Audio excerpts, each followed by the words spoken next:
Hey guys, this is Two Kids in a Trench Coat, a football podcast. I am one of your hosts, Jacob Rosenfarb. I am your other host, Ryan Sharp. And I am your producer, Josh Ackles.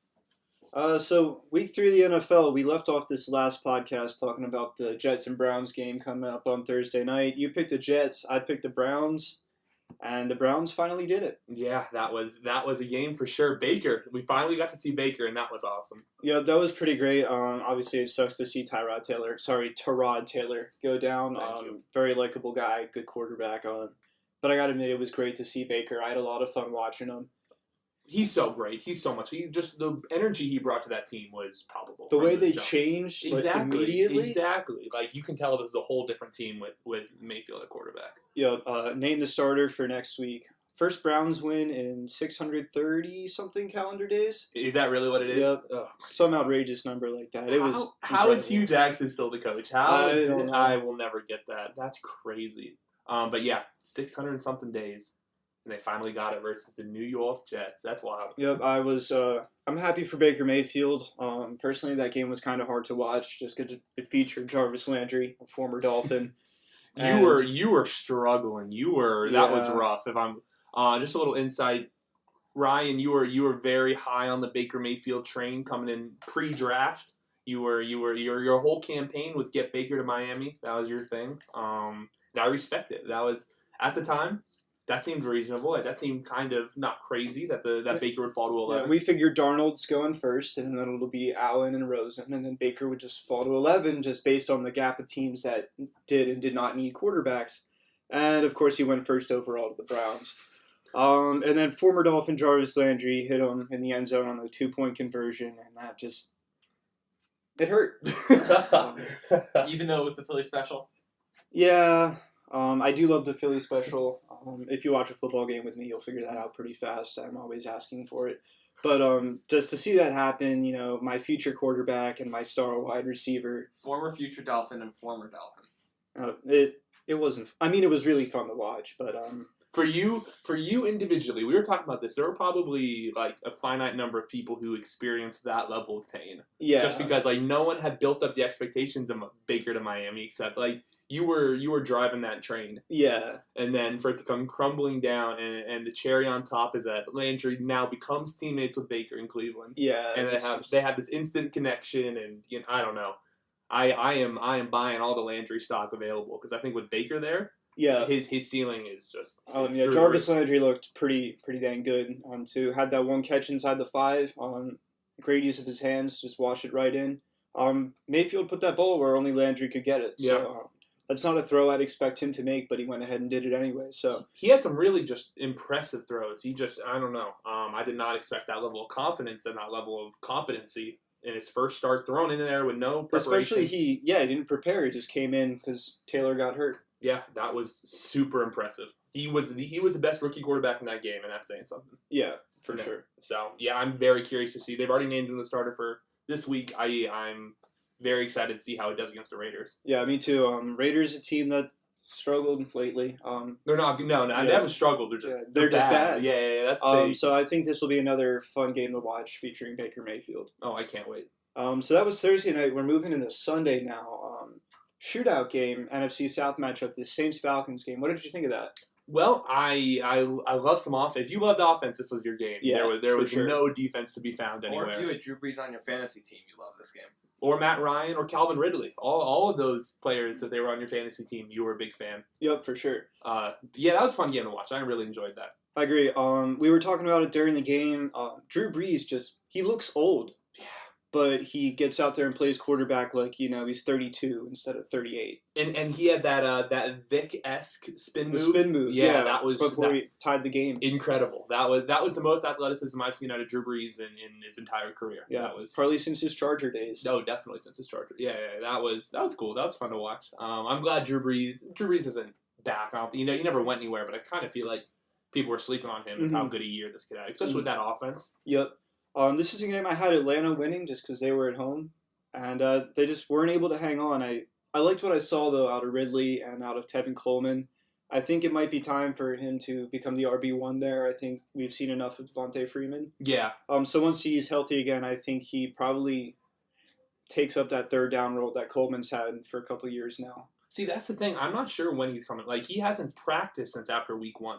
So I think it's going to be a minute before we see Devontae Freeman again, and then And that's just more opportunities for Tevin Coleman to light it up. 100%. But like, why would they go with a recently Inferior. recovered Freeman when he's not as good as Coleman when who's 100% healthy? Like, I don't think Freeman will get any sort of carries when he gets back. Tevin Coleman, definitely the better running back. I just think people still like to think about that breakout year that Freeman had, and they're just holding on to it, and they want it to come back so bad, and the truth is, just hasn't, and I don't think it will. I think it's Tevin Coleman's time.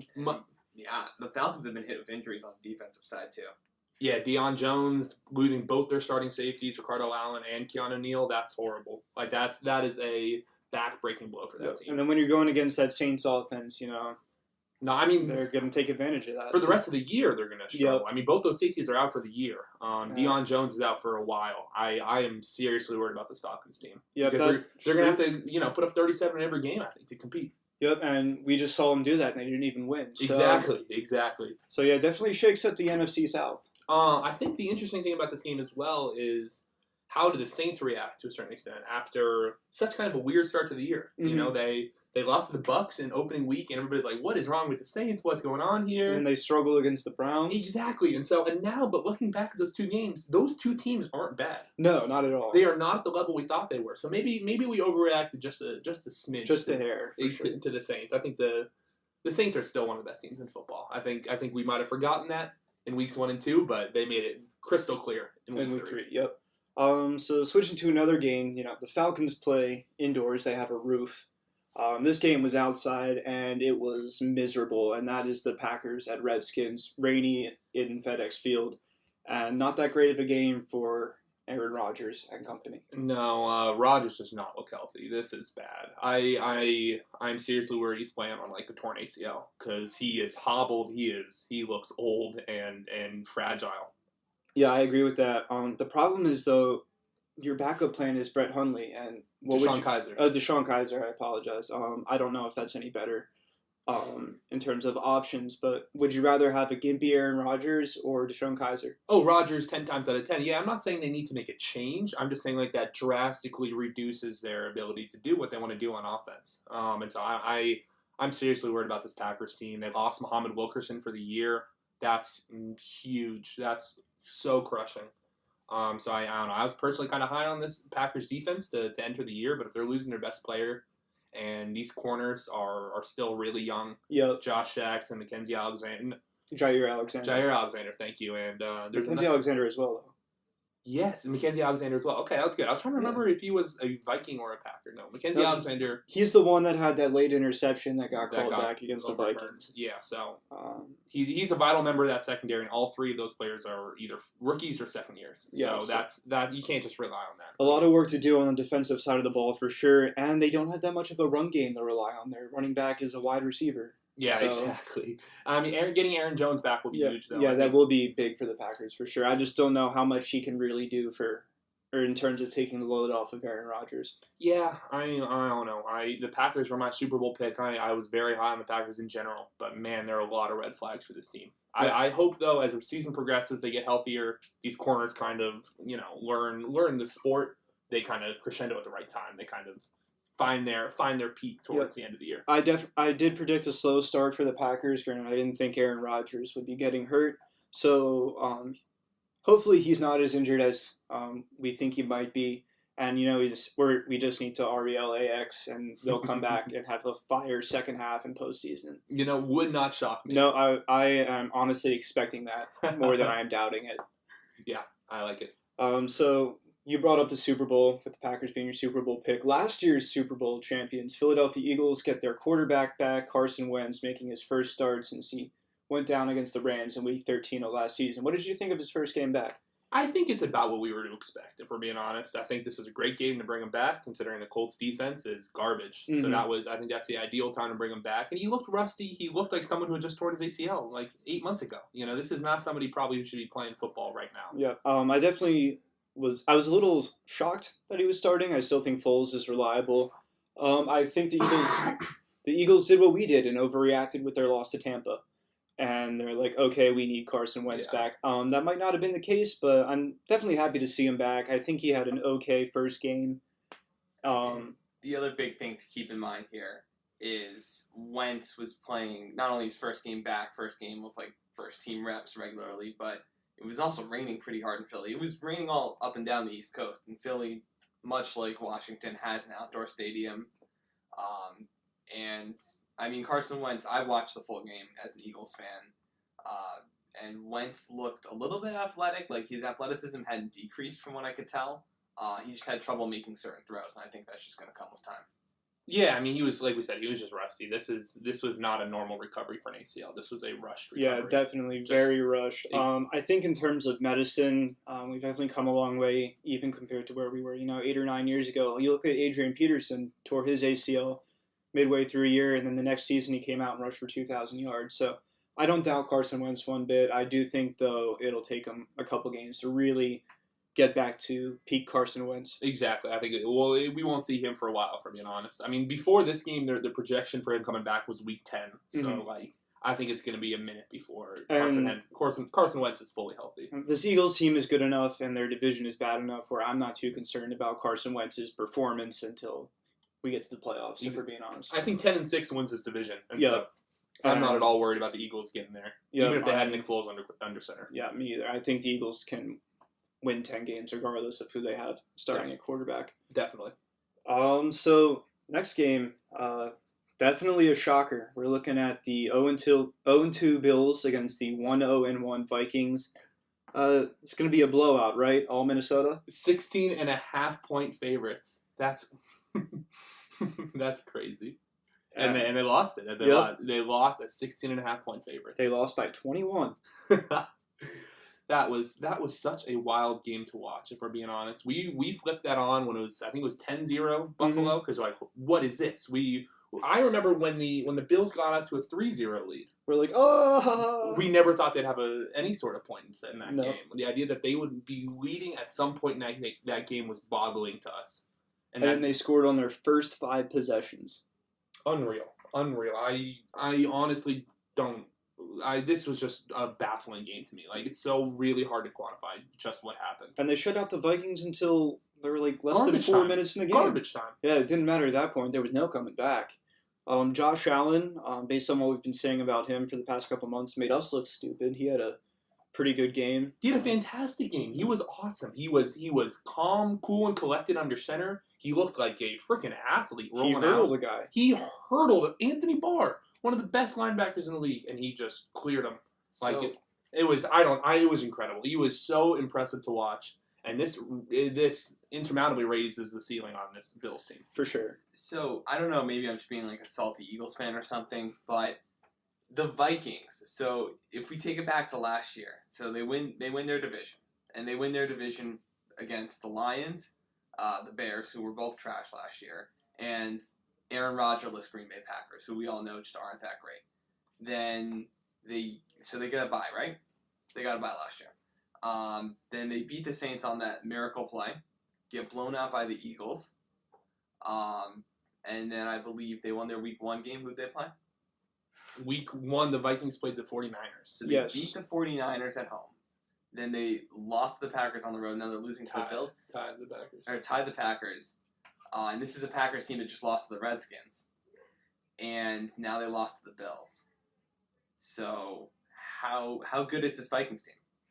Yeah, I've seen that take where it's like, oh, these Vikings and Packers teams aren't that good. Like, I understand why I think people are drawing that conclusion. I think that's a whatchamacallit. I don't know. I personally can't get behind that. I think both these teams are really good. I think there's more than enough talent on this Vikings defense to overcome what maybe we overstated as an offense. I think the drop off between Kirk Cousins to Case Keenum is not being talked about enough. I think Case Keenum is a better quarterback than Kirk Cousins, and so I think the Vikings are really going to miss his presence. But there's more than enough talent on this defense, and I still think they're really good. Yeah, I am definitely more worried about the Packers than I am about the Vikings. Oh, undoubtedly, definitely. I think you're right. I think Kirk Cousins just isn't as good as Case Keenum, and I think they'll miss that. But like you said, they definitely have enough that they can work Cousins into more of a game manager role. he might be even better than a game manager, for being honest. But I think he's still working on finding out how things work with that offense. I think the problem with Kirk Cousins is he's probably best suited as a game manager, but that's not how he sees himself. Like, that's not how he sees his role within the offense. And so he takes a lot of shots and he takes a lot of these daring throws, and he just doesn't have the arm strength to do it. And so that's where I'm most worried with Kirk Cousins, is that his overconfidence may plummet these Vikings chances. But I don't know. To me, this game says way more about the Bills than it does about the Vikings. Like, this was such an obvious trap game for Minnesota. I mean, Pat sandwiched it between a drawn out bloodbath with Green Bay in Lambeau, ended in a tie. Like, I think that's just a depressing way to finish that game. And then they know the next week they have the Rams on a short week in the Coliseum. Like I said, it's such a clear trap game, and I don't know, they just laid an egg. But I'm not. It's too early for the panic buttons for me in Minnesota. Yeah, I'm not hitting the panic button on the Vikings, and I'm not hitting the excitement button on the Bills just yet. It was definitely fun to watch that. They looked a lot better than they did in weeks 1 and 2, but they also looked bad enough in weeks 1 and 2 where I kind of wanted to see a little bit more before I jumped to any conclusions. Oh yeah, I don't think the Bills are winning the AFC East, but No. I think they're going to be slightly better than we anticipate. I think they might reach like 6 wins, if we're being honest. I think this defense is legit. 6 wins, I think, would be an okay season for them. Oh my god, I think that'd be a roaring success. Yep. I think the league-wide consensus before the year was like no more than 3 wins for them. Yeah, they looked like a joke, and now they're less of a joke and more of a funny statement, if you will. Like I said, I think that defense is super duper good. I think that secondary is awesome. I think Micah Hyde is fantastic. I think Tre'Davious White is one of the best corners in the league. Every play but one, so it was like 43 attempts, he covered Stephon Diggs. And I think that resulted in like 4 catches for like 15 yards for nothing. He blanketed Diggs the entire game, caused major problem. I don't know. I really like this Bills defense. Yep. And so I don't know if that's enough to carry them to relevancy, but I think it'll keep them in a lot of games. And I don't know, who knows. One final point about Josh Allen. Cam Newton, to me, is the comp now. I think I don't really know what I had for him pre-draft. I think Cutler might have been my comp, or like someone, I don't know. Jamarcus Russell? No, Jamarcus Russell was my comp, I think. Big arm, big guy. Exactly. And so I'm not completely abandoning that, but to me, I see a little bit more Cam Newton than I originally, because that was the prototype for everyone who's very pro Josh Allen. Mm-hmm. He's going to turn in next Cam Newton, that physical body, blah blah blah.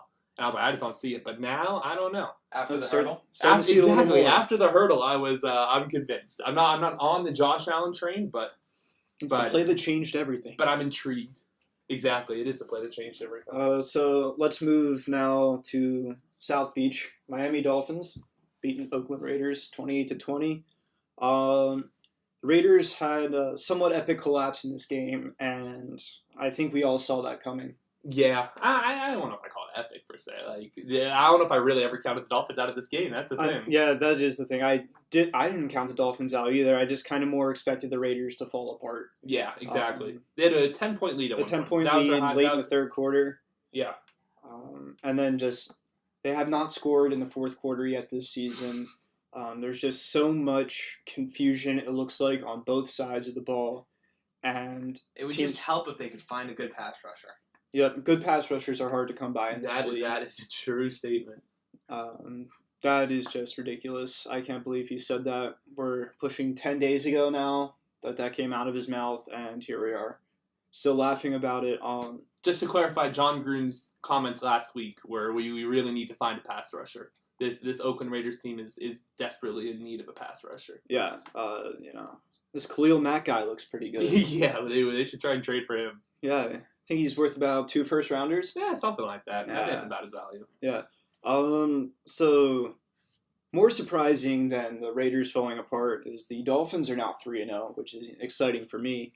I like that a lot. Ryan Tannehill looks good. They're definitely a better team with him under center. 10-1 in their last 11 starts. Yeah, with Tannehill.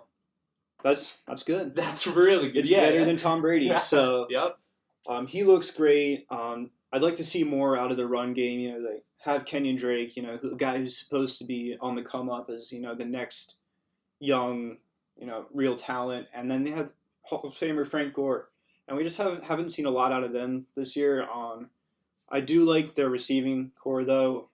That trio of Kenny Stills, Jakeem Grant, and Albert Wilson, just putting up huge numbers this year. All three of them had touchdowns against the Raiders on Sunday, and I'm definitely looking forward to seeing a lot more of them moving forward. Oh, I agree, so definitely. And you didn't even mention Danny Amendola, Devontae Parker. Like there's talent littered across this Dolphins offense. Yeah, this is. It seems like the first time the Dolphins have had all the names on their roster that have actually stepped up and performed to what I think they're capable of, and that's just fun. And exceeded as well. Yes, I had I had no expectations for Jakeem Grant coming in. Nothing really for Albert Wilson. No, I was thinking the Dolphins would be like 1-2 at this point, maybe even 0-3, and here they are sitting 3-0, 2 games up in the AFC East.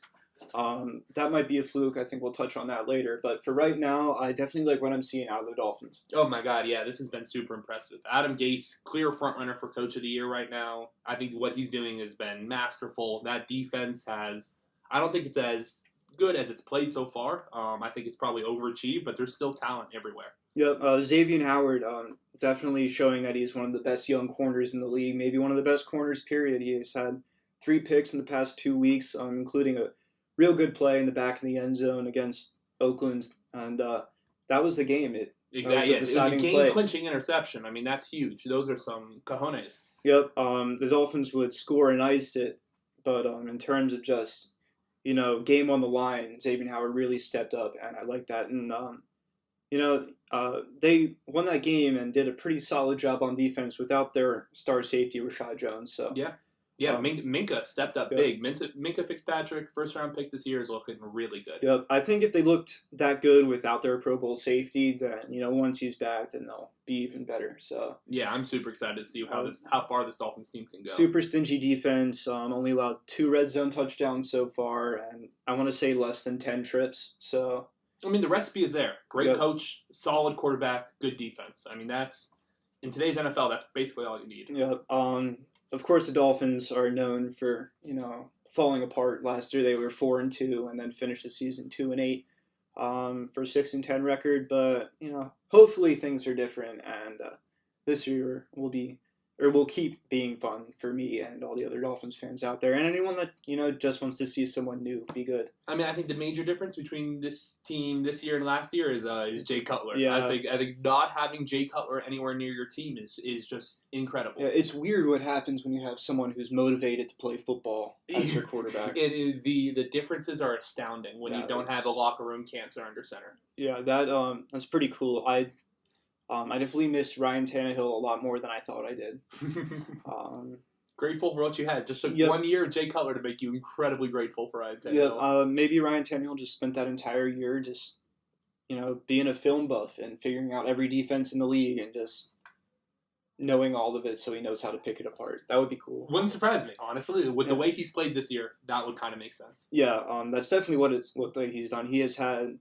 He's thrown minimal interceptions, and he's just making good reads. He knows what to do with the ball, when to run with it, when to throw it, when to go deep, when to check down.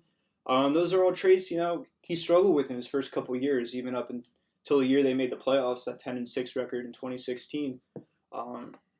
But I don't see any of that from Ryan Tannehill anymore. I see a real quarterback. Yeah, no, I think his potential will decide this Dolphins' future for this season, for sure. His ability to manage this team and keep them in games decides the rest of the season. Yep, for sure. We'll definitely touch on the Dolphins a little bit later. Moving on now, Ravens, Broncos. Did you see anything in that game that not a lot stood out to you? Broncos kept it close for a lot of that, but Ravens pulled away second half. I mean, nothing crazy surprising there. No, at home, I'm thinking Ravens all day against the Broncos, and that's exactly what we got.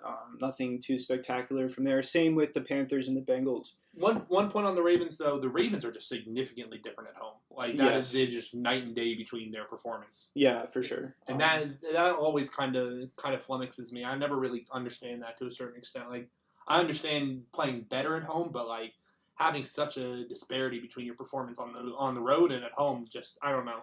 That's just not a great sign. Yeah, you look at you obviously expect some disparity, but as much as there is with this team, that's That just is concerning. disturbing. Yeah. If you're the Broncos, I mean, I guess you're happy you stayed in that game and disappointed you weren't able to. Mm-hmm. Like, this is a very winnable game. I think these two teams are pretty even in terms of talent.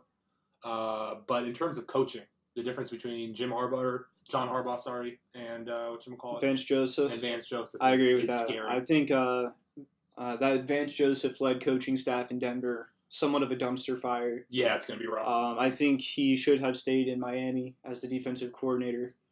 But maybe not, because they look a little better now with Matt Burke. Yeah, so maybe just Vance Joseph. Just Vance Joseph is not good at what he does. He might just be a college guy. We don't know. Who knows? But for now, he's the coach of the Broncos, and they look all right, but not. Yeah, they look fine. Not spectacular. He seriously limits their potential. Yes, agreed.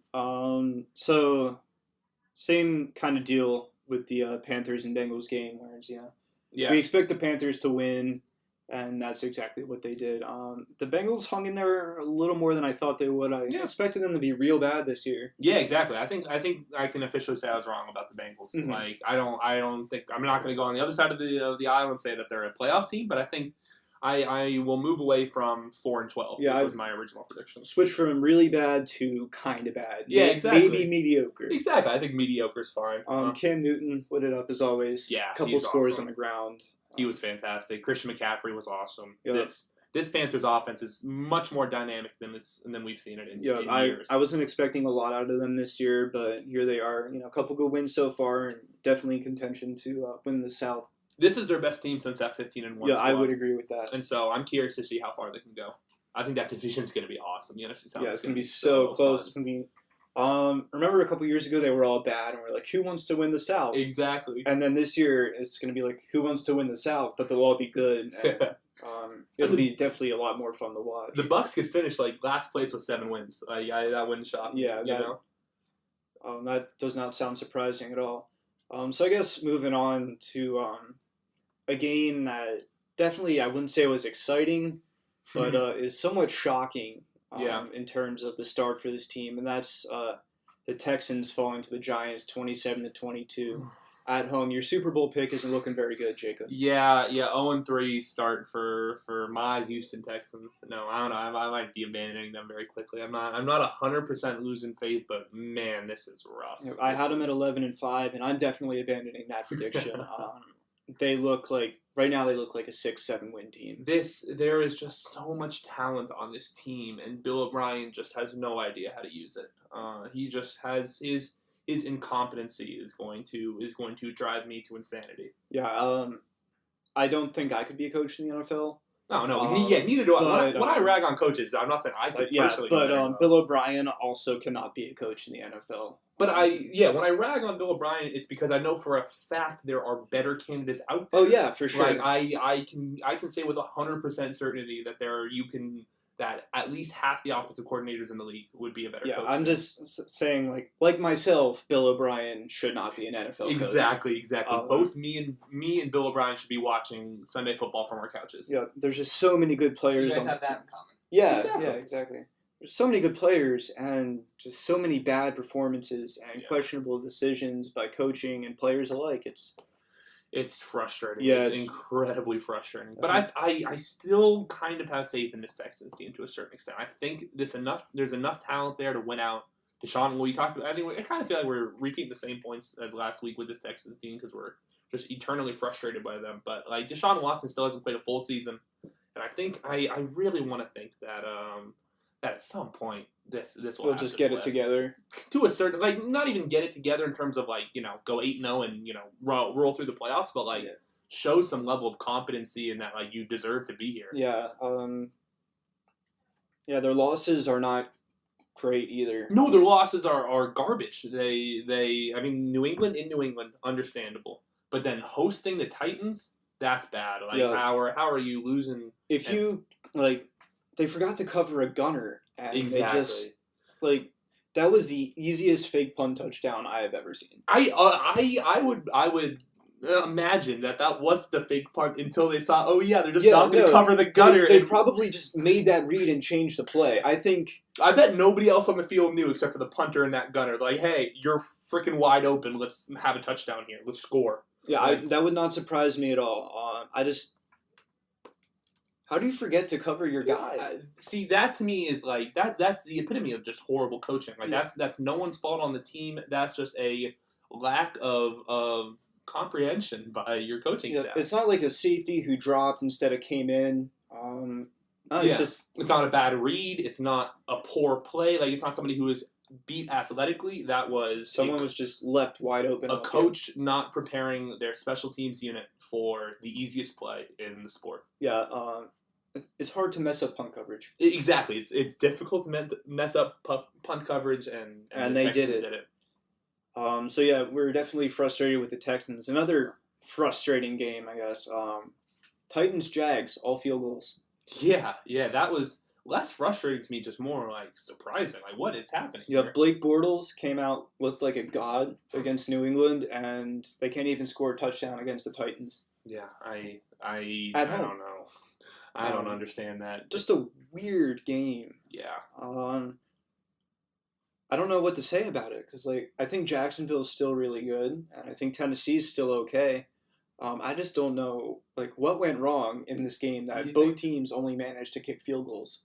Was it maybe like a post-Patriots like hangover? Like, we just beat the Patriots at home. Nobody thought we were going to do that, but we just did it. And maybe, I don't know, maybe they just weren't mentally ready for this game, or maybe they thought we just beat the Patriots at home. Why should we have any troubles putting up 25, 35 points against the Titans? And the Titans were just very ready for the game. Do you think that might have been it? Maybe. I mean, like, it's hard to tell what's going through Jacksonville's mind, but like, it seems like a very different, a drastic shift in play calling from their game against New England, a drastic shift in just overall sort of mentality. Yeah, I mean, if it worked against the Patriots, why wouldn't you continue to Yeah, exactly. do that? So definitely an interesting game there. Not a nice game. Despite the score, not a nice game. Yeah, no, it was kind of a nice game. Okay, I mean, I guess a little bit nice, but not as nice as it could have been. Something that wasn't nice that happened in our next game. Excuse me, 49ers quarterback Jimmy Garoppolo, done for the season, torn ACL, and in a loss too. Like, that's the worst. That sucks a lot. There was so much hype for this team. I was on board. We both had them as playoff team. Yep, Jimmy G I think is legit and just got hurt, and that's a real shame. Just a freaky play, just a non-contact, weird step on the sideline. And it's what Ryan Tannehill did in training camp last year, just trying to get out of bounds and just took a wrong step somewhere.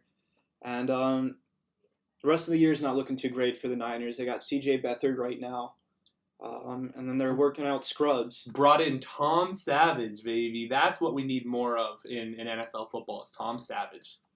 Yeah. No, not really.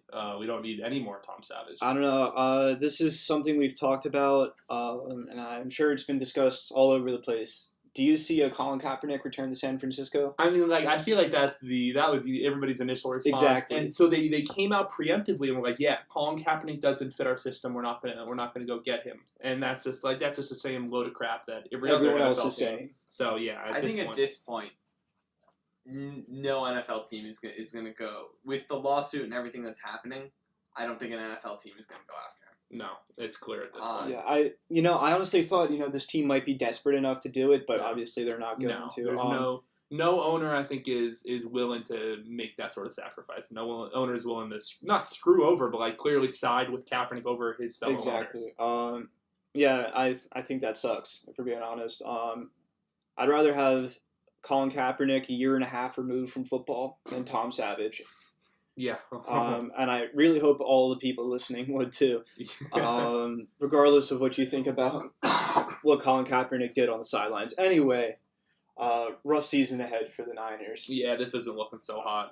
If there's one person in particular I feel bad for, it's Marquise Goodwin. Because this game against the Chiefs on Sunday was his first return to action. Or not, like he played in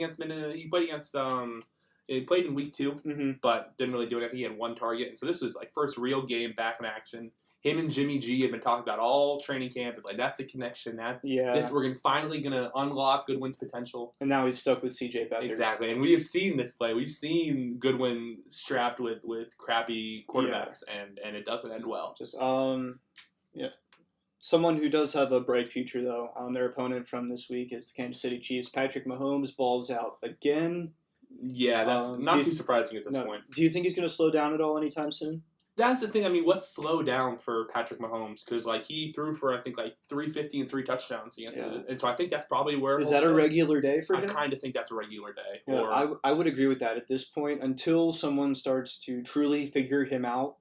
And I don't even know what that looks like. It's not like he's doing anything that revolutionary. He's not doing, he's not crazy. He's not changing the way football's been played. He's just doing it better than everyone else. And so I'm not really sure how teams can start stopping that. When you have those level of weapons around him and that sort of natural ability, I mean, it's kind of... Yeah, Chiefs definitely look great. I'd venture to call them the AFC favorites at the moment. Oh, I would have to think so, yeah. Them and the Dolphins, obviously. That's conference championship matchup right there. Yeah, right there. In Miami. Yeah, for sure. So I guess moving on from that game to a potential NFC favorite, the Los Angeles Rams beating your Los Angeles Chargers this week. Yeah.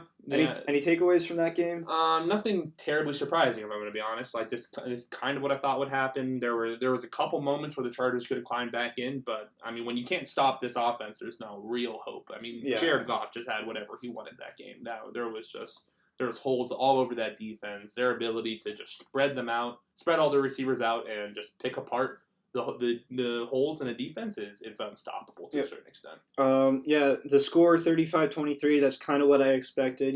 The Chargers aren't bad. No, by no means should this be. Yeah, I'm not worried about the Chargers. No.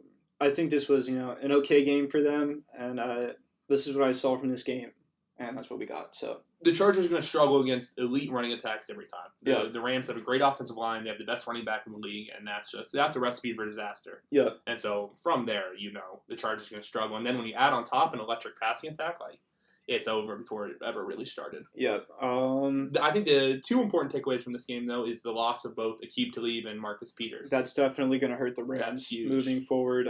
Again, something we'll touch on in a couple of minutes here, and then we can just move on to the next game now. That's Dallas at Seattle. Dallas does not look good. No. And I got to say, neither does Skip Bayless. He posted a picture or a video on Instagram after the game, just doing a big exhale, and he looks like something straight out of The Walking Dead. It's scary. It really is. That man should no longer be on TV. Yeah. And for reasons that don't have to do with his appearance. Yeah. But yeah, he probably should have hit up the makeup crew before he posted that Instagram video. Or at least got the skin tightened or something. Sometimes Do you think he contours before? Oh, Skip Bayless definitely contours. Yeah, 100%. He is aficionado with the makeup, I would imagine. Yeah, I mean, I'm sure someone does it for him. Obviously, but I bet no. I bet he does. You think he does his own? No, not his own makeup, but I bet he does own his some makeup on the side. I bet he knows about makeup and is just is worried with his appearance. Skip Bayless just kind of strikes me as a guy who is a little bit too worried about how he looks. So, apparently not from that video on. That is a good point. Yeah, if he's willing to post videos like that, maybe he doesn't care about how he looks. Maybe I could be very wrong. I don't know. If our main takeaway from this game is that Skip Bayless is really ugly, then that's kind of a rough game. I think that tells you everything you need to know about the Cowboys-Seahawks game. That Jacob and Sharp's only takeaway was something that happened not in the game. Okay, so we're gonna do a little bit of blind resumes here on Two Kids in a Trench Coat. I saw this on Twitter today, and I sent this pre-show to both Josh and Ryan. Not sure if they got it, so this will make this more interesting. I already saw this. I'm gonna list two player stats. They're very close. They're very similar. One of them played in the game we mentioned. Okay. Just right now, the Seahawks Cowboys, and one of them has yet to take a snap this year in the NFL. Both quarterback one threw for 2,396 yards, 10 passing touchdowns, and 11 interceptions. This is both in their last 13 games. This other quarterback threw for 2,326 yards with 11 passing touchdowns and 12 picks. So functionally the same stats. Yep. I also saw this, so I'll cool. just go ahead and tell you guys. Hopefully while I'm mumbling to myself here, you'll have some time to think about it. Anyway. Quarterback one is Dallas Cowboys starter Dak Prescott, and quarterback two is Miami Dolphins backup and Arizona State alum Brock Osweiler. Forks up, baby. Brock Osweiler, Dak Prescott, same guy. Have they ever been in a room together? Yeah, that's what I'm saying. That is the questions we need to be asking. Have they ever both started on the same day? Probably. Yeah. I'm actually like 98% sure they have, but the stats are really similar, and that's kind of funny. That is terrifying if you're if you're a Cowboys fan. That is horrible. Yeah, that also gives me a little more faith as a Dolphins fan. And in the worst case scenario, if Tannehill goes down, if I'm getting a Dak Prescott equivalent as my backup, that's not too bad. I guess when you put it that way, that is a good point. But Dak Prescott as a backup is not too bad. Dak Prescott as a starter, maybe not what you want. Not what you're looking for. Clearly, I mean, I think we've kind of seen enough. Yeah. What was the tweet we saw? It's like it might just be me, but Dak Prescott is starting to look like a 4th round pick. Exactly. Yeah. If you didn't know about Dak Prescott was a 4th, something like that. Yeah. Shout out to Roger Sherman of the Ringer, because that is an A1 tweet. Yeah. We love you, Ringer. Listen to our podcast, please. But yeah, this was rough. This was rough from Dak. He did not look strong. That offense is struggling. I've lost a lot of faith in Ezekiel Elliott over the past season and a third. Yeah. Granted, he was suspended a decent chunk of last year. He's never really gotten off the ground like he did in that rookie year, and I don't know if that's ever going to happen, especially with how beat up this offensive line is. Exactly. I don't know if he'll ever really have the chance to be that good again. That's my greatest concern. If I'm a Zeke stan, is that he's only effective when he has an all-time offensive line in front of him. Yeah. Like if that's the data points we're going off of, that's kind of what it's suggesting at this point. Because without all pros blocking for him, he has struggled. Yeah, that is definitely the case. I think we kind of saw a little bit of that in college. Just a stacked offensive line for him to run behind. And this is kind of the first time, I guess, that he's really had to do a lot of the work on his own, and he hasn't proven himself yet at doing that. At the time, when he was drafted, the idea of Zeke going 4th was he kind of fell to a lot of people thought he'd go, top 3. But now, looking at who he was drafted ahead of, the idea that right after him was Jalen Ramsey is going to look real bad. In a couple of years. Like, I think that looks really bad now. And in 2-3 years, that might be a franchise-altering mistake. Yeah. Especially considering how poor the Cowboys are in their secondary. I like actually a lot of their young pieces. I'm gonna butcher his name, but the kid out of Colorado, Chidebi Awuzie, I can't pronounce his name, but he's a rookie corner out of Colorado, and he's starting for the Cowboys right now, and he's awesome. He's super good. So I'm curious to see how this Cowboys team plays the rest of the year, but with that not offense, optimistic. I'm not optimistic. Yeah, exactly. Exactly. So I guess we'll move to the next game here in Arizona, and that is the Bears against the Cardinals. Bears come out on 16 unanswered, win the game. I don't know if that's the storyline, though. I think the storyline is that Josh Rosen came into this game making his regular season debut. Making his pro debut as a NFL player. Yep.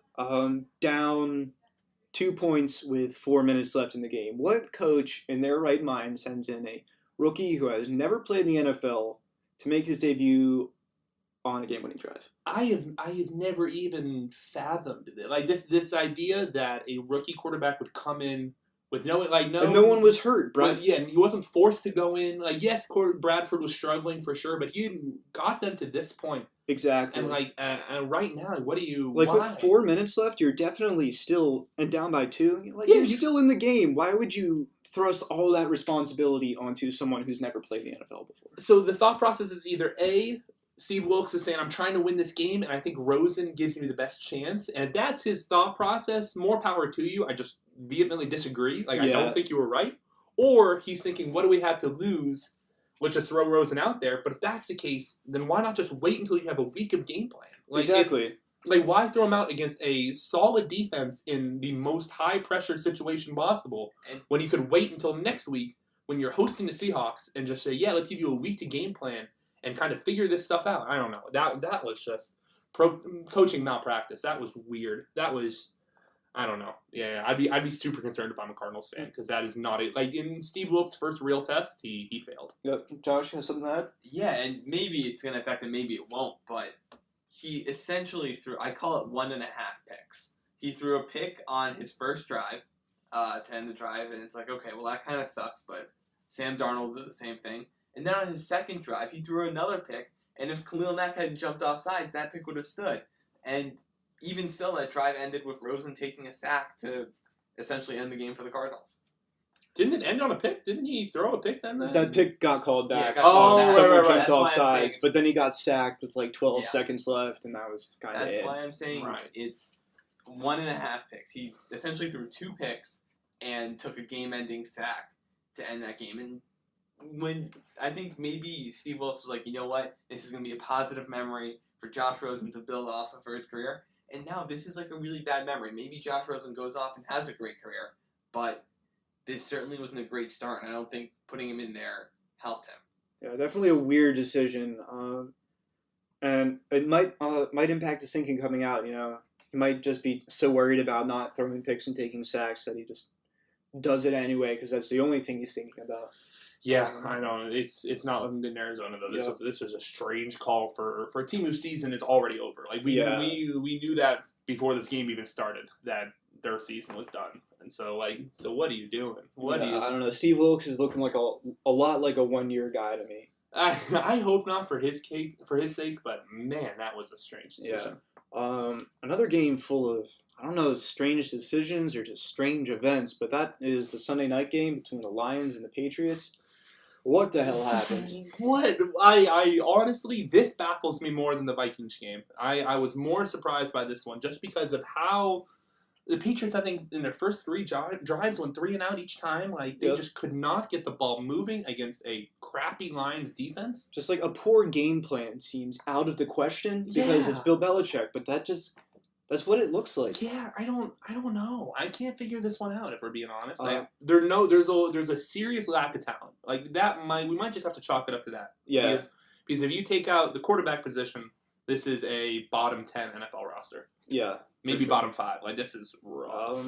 And Tom Brady might be at the point where, you know, he can't do it all by himself anymore. I mean, it would be conceivable for a 41-year-old quarterback not to be able to carry a lackluster squad. I want to think that that's not the case just because he's Tom Brady and the greatest of all time. He won an MVP at age 40, so, you know, why can't he do it at 41? But that's what it's looked like so far. You know, struggled a bit against the Jags and struggled mightily against the Lions. I mean, it might just be with these elite quarterbacks that the drop-off is just sudden and precipitous. Like, yeah, we kind of saw with Peyton Manning, too. Exactly. You know, throwing 55 touchdowns, you know, 15 picks to 25 picks and 15 touchdowns. You know? Exactly. So that just might be what... But the thing is, we haven't really seen a dip in production from Tom Brady. Exactly. It's just the talent around him. I mean, that offensive line sucks. Like, Adrian Waddle is not a good tackle. He should not...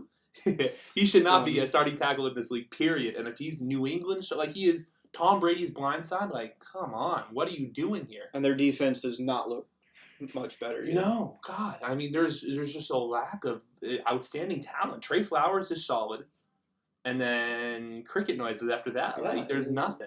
I'm glad the McCourty brothers are playing together, but like, I don't know. If that's the most exciting thing about your defense, that's worrisome. That's looking tough. And then finally, our Monday night game.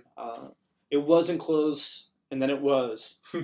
And then the team that was ahead ended up winning. That's the Steelers squeaking out a win against the Bucs, held them off 30-27. This was actually an exciting game. It looked like in the third quarter, or was it the second quarter? Fitzpatrick threw 3 interceptions. Yeah, for definitely first half. It might have been first quarter that he threw. Yeah, but it looked like this game was definitely out of reach for the Bucs, and then they got back into it in the second half. Only lose by 3. You figure Ryan Fitzpatrick doesn't throw a pick 6 there inside his own 20, then you know that's the difference in this game. Yeah, it's a whole different ball game. So I'm definitely not worried about the Bucs. I think they still might be all right. Yeah, I think the Bucs are good. The Bucs are actually pretty good. Yeah. Somewhat concerning for the Steelers, but at the same time not too concerning. They still got the win, and the Bucs have definitely shown us that they're better than what we thought they were. So. Big Ben on the road. I was surprised. I was definitely chalking up a dud here from the Steelers. I had the Bucs winning this game, and that just wasn't the case. Big Ben looks solid, and he has enough weapons around him that I think he's going to be okay. Even if he's not at the level we saw from him in the past couple of years, I think this emergence from the tight end position, whether it's Vance McDonald or Jesse James, I think they have enough weapons to be solid. Yeah, I think that's the case. I think a fragile Ben Roethlisberger has the weapons that the fragile Aaron Rodgers does not. I think those are kind of good guys to compare at the moment, just in terms of their mobility Yeah, I think that's a little. Even that's rough though. Yeah, that's a little messed up to Aaron Rodgers. Yeah. I think Aaron Rodgers with one leg. I think even if he was, he had to have that leg chopped off, I'd still rather have Aaron I Rodgers. might take Aaron Rodgers. But the Steelers defense, I think, is going to be a super fascinating test case for the rest of the year because they are not good, but they force turnovers and they have some exciting. Like Terrell Edmonds is going to be awesome. Yeah, Terrell Edmonds, the guy we all thought should have been a third-round pick, he's really starting to prove himself. He's like, I'm worth this 20th pick in the draft. Screw all you guys. He's a freak athlete, and they threw him in there in a position where he's going to screw up a lot. He's one of their safeties, and like in that system, they're asking a lot out of him. But I think he's kind of shown some flashes. He stepped up big in these first 3 games. Exactly. He's definitely exceeded my expectations, and I'm curious to see what the rest of that Steelers defense can do. Yeah, me too. So that wraps up our Week 3 recap, and let's talk about some of these games from Week 4. Let's start with that exciting Thursday night matchup. We got the Vikings traveling to the Coliseum against the Rams.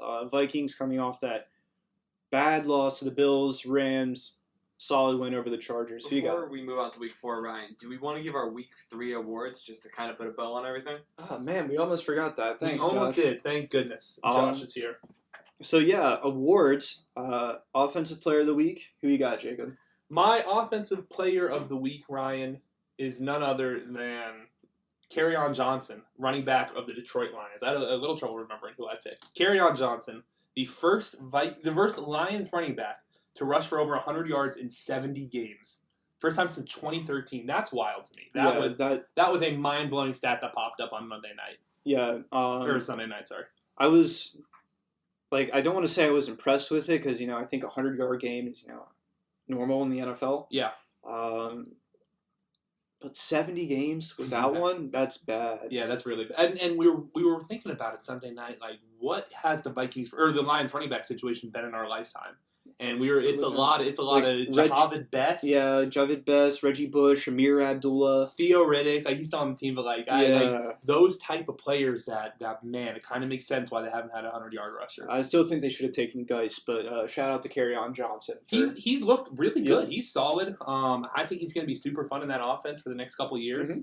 I'm glad that he became the Lions running back of the future. Clearly sees, He is there for the long haul, and I'm excited he got this 100-yard game, and what a win for the Lions. Yep. So my Offensive Player of the Week has both a passing and receiving touchdown, and that's Albert Wilson from the Miami Dolphins. Huge impact on that game, obviously the touchdown to ice it, and then the touchdown pass to take the lead to Jakeem Grant on a double reverse. I about lost it. It was pretty cool. I yelled Philly special because obviously any play where not the quarterback throws the ball is the Philly special. It's a Philly special, yeah, obviously. No, I mean it wasn't, but it was still fun to watch. So, yeah, Albert Wilson wins my Offensive Player of the Week. He's so much fun in that offense. He's such a perfect fit for Tannehill. And he's so fast. Yeah, he's freakishly fast, and he's perfect in those little crossing routes and just little slants right up the middle. And then he can take off and just make guys miss. Exactly. He is your bargain bin Tyreek Hill. Yes. And so that's a super fun weapon to have. Yep. Why don't you give your Defensive Player of the Week, right? My Defensive Player of the Week is another Miami Dolphin. You heard his name earlier, and that is Xavier Howard.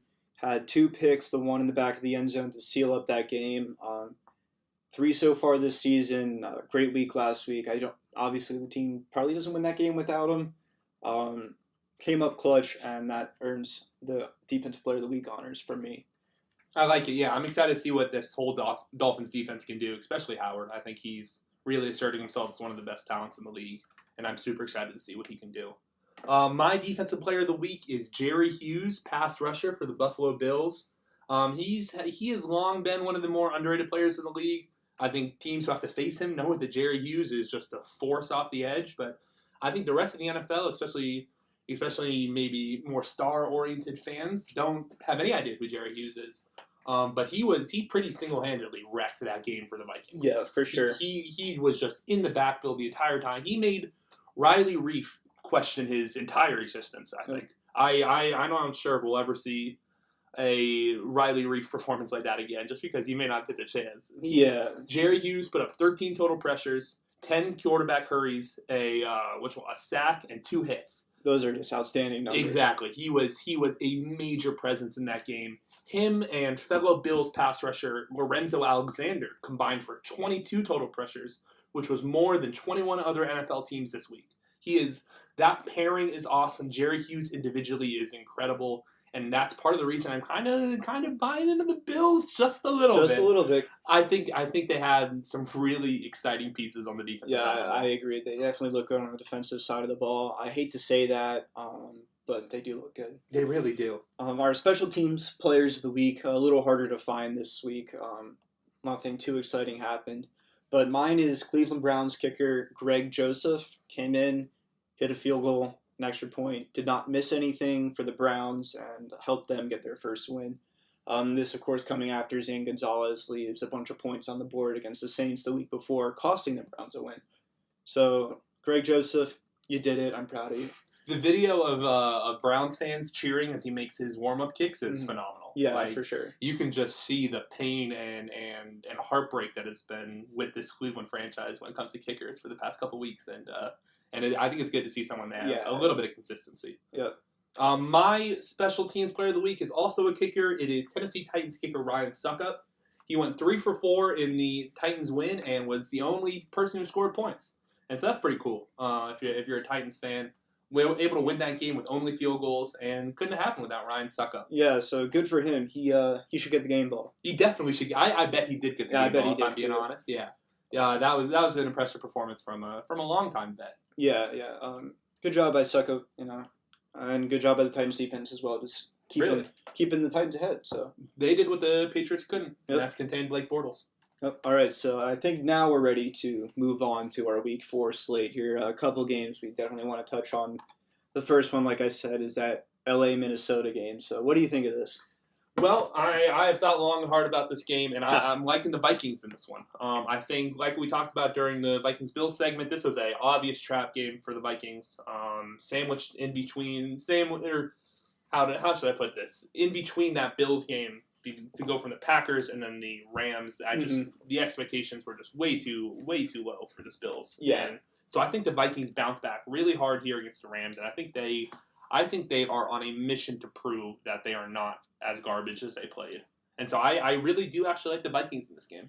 See, I agree with that. I think they'll be angry. I think they're going to come out and play super hard. I don't like picking against the Rams at home.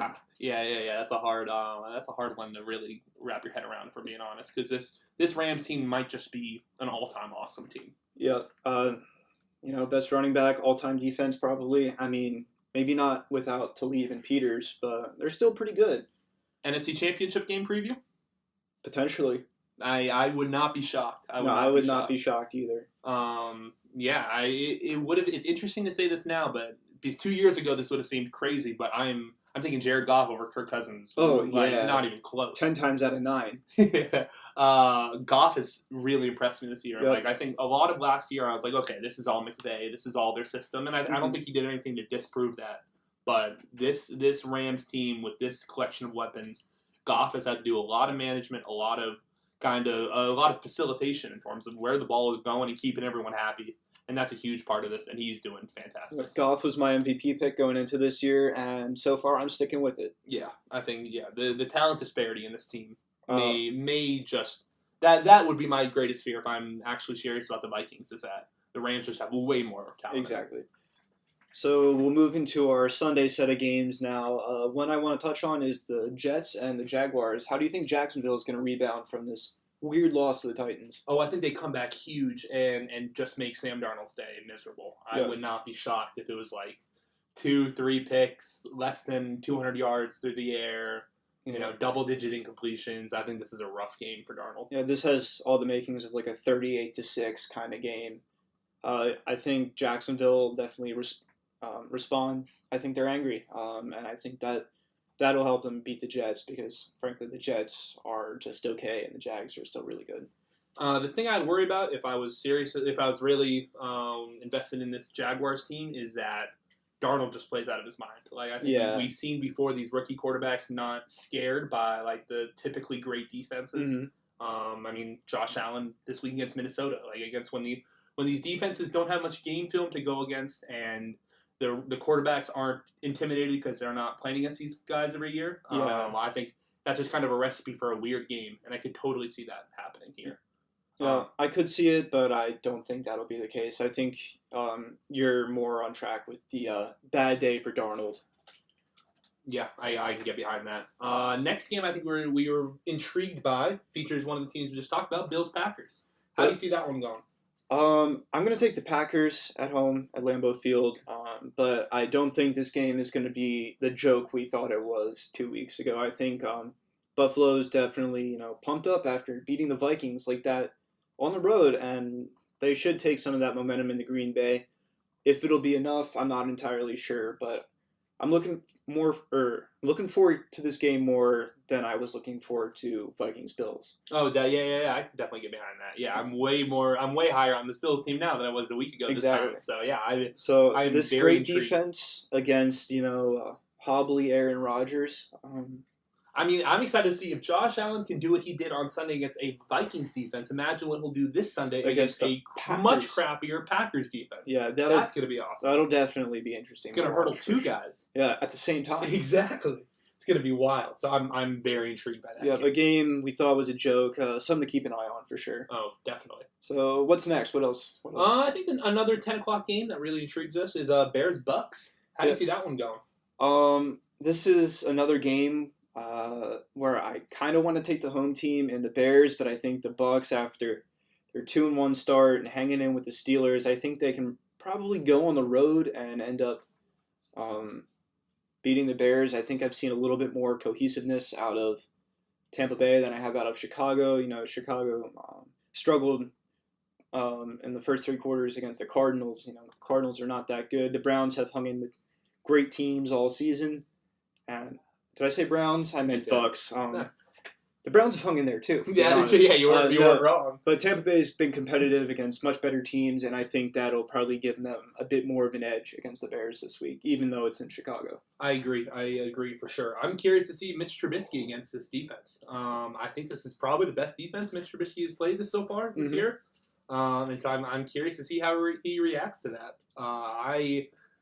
Nothing I've seen yet from Mitch Trubisky has made me think he was worthy of the number 2 overall pick. And so, I don't know. This could be a game where he really steps up and really shows something. But I also could see the inverse of that, where he struggles and Fitzmagic continues to ride. His 4th 400-yard game. That's what's in play here. Is become the first quarterback in NFL history to throw for 400 yards in 4 straight games. That would be pretty incredible. That would be amazing. The fact that he has 3 already, 3 in 3 weeks, is nuts. Something about Ryan Fitzpatrick, I'm not sure a lot of people know, is that he attended Harvard University. Wow, man.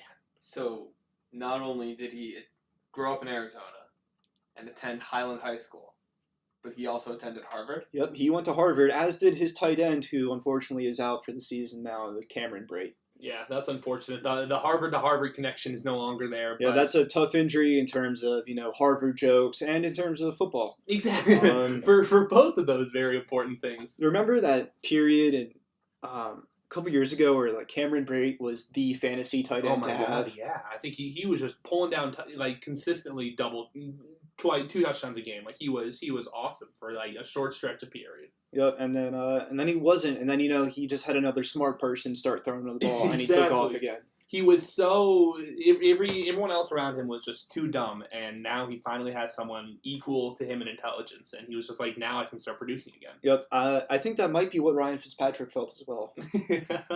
Just he needs Harvard people. Exactly, he needs Harvard people around him. It's gonna be rough though. I'm not sure where else he would find them in the NFL. Yeah, I don't know if there's any other Harvard players. That might be something to look into. There probably is that we're blanking on, but I don't know a whole Jeremy Lin? Exactly. When I think of Harvard athletes, I think of Jeremy Lin.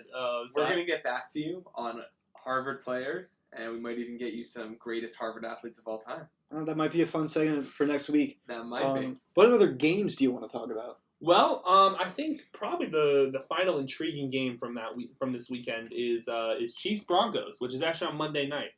I think that's going to be a shootout, which is going to be a lot of fun. Mm-hmm. And Monday night in Denver, Patrick Mahomes, big test on the road. That's going to be fun to watch. Yeah, I'm taking Mahomes in this game for sure, but I still think it'll be fun.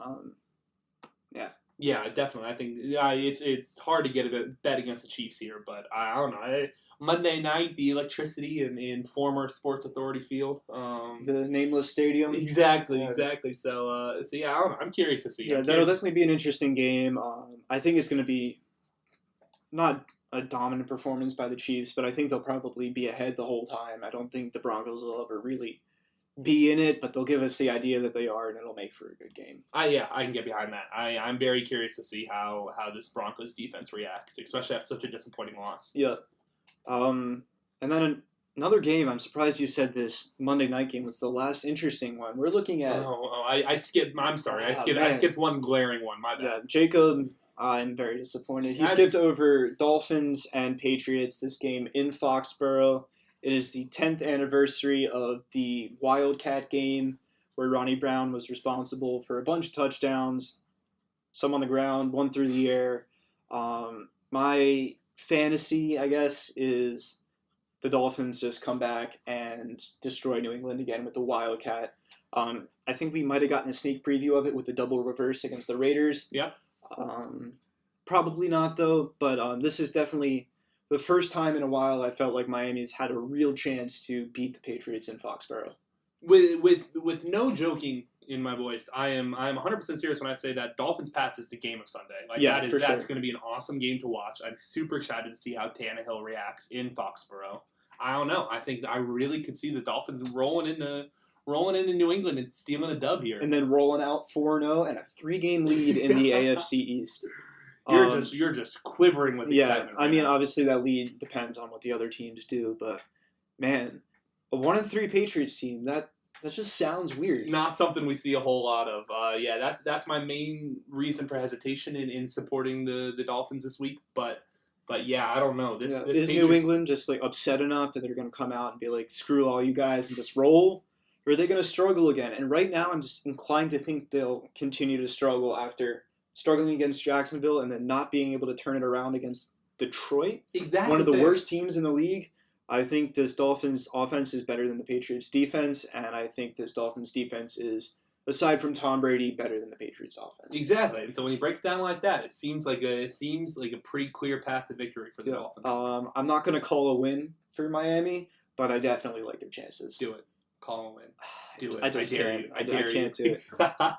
But yeah, I'm super excited for this game. It's going to be so much fun to watch. I was joking today with another Dolphins fan about Kalen Ballage. He probably won't be active for this game, but Ballage ran the Wildcat a lot here at Arizona State. They called it the Sparky formation, and the joke was that they won't run the Wildcat against New England. They will run the Sparky, which is obviously completely different.